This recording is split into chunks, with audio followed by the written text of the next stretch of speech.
Guru Besar Hukum Tata Negara, sekaligus ex-Menko Polhukam Mahfud MD menyinggung ciri-ciri pemerintah otoriter yang mulai tampak belakangan ini. Menurutnya, lembaga legislatif hanya jadi rubber stamp dan tukang stempel dari eksekutif. Hal itu disampaikan Mahfud MD saat memberikan kuliah hukum di Sekolah Partai PDI Perjuangan, Jakarta pada Jumat 14 Juni 2024. Politik yang demokratis itu pertama, legislatif menjadi penentu. Legislatif itu menentukan, bukan menentukan tapi diam-diam dicokok.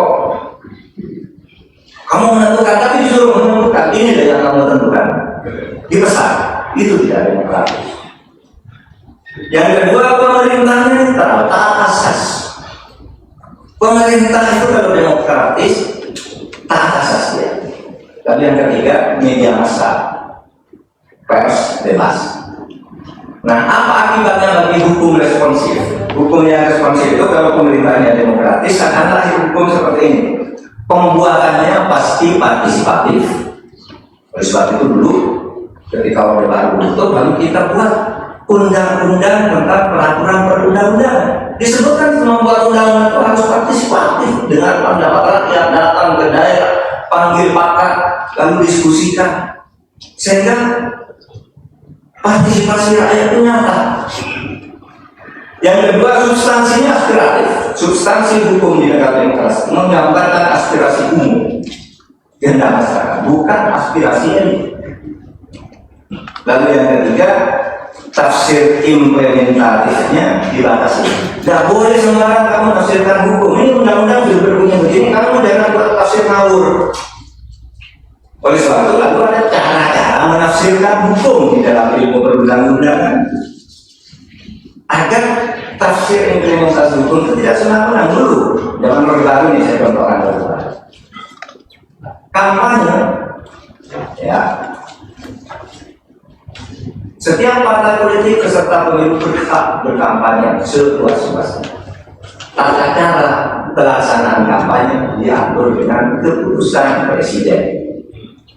Nah, jadi tafsir kampanye yang bebas itu ditafsirkan lalu keputusan presiden, kampanye dilarang menyinggung keluarga Soeharto, dilarang menyinggung korupsi, dilarang menyinggung ini, lalu dibatasi semua. Kencangnya harus jam sekian, hanya boleh di TV nasional. Tafsir implementatifnya di tangannya sendiri kalau negaranya otoriter. Tapi kalau negara demokratis dibatasi, seperti tahun pemilu 1955 dibatasi pemerintah. Ini kamu tidak boleh ini. Pemilu 99, pemilu pertama dibatasi, kamu jangan main-main. Pemerintah ikut-ikut. Kita punya namanya LPU diubah menjadi PPI, Panitia Pemilihan Indonesia yang independen. Sehingga 99 relatif pemilu kedua yang terbaik sesudah pemilu yang pertama tahun 2005. Nah, tidak boleh ada tafsir sembarangan. Nah, ciri politik otoriter itu legislatif hanya menjadi rubber stamp, disuruh saya ingin ini ya, tapi yang usul nanti kamu disuruh usul padahal dia yang ini nggak bisa pak, suruh batalkan aja Mahkamah Konstitusi ya. Nah ya itu ini semua dalam kita yang teledor bahwa ini perilaku begini sudah muncul. Eksekutifnya intervensionis, masuk ke sana, pakai bansos, pakai apa, pokoknya masuk, nggak bisa baik-baik, tinggal kakinya.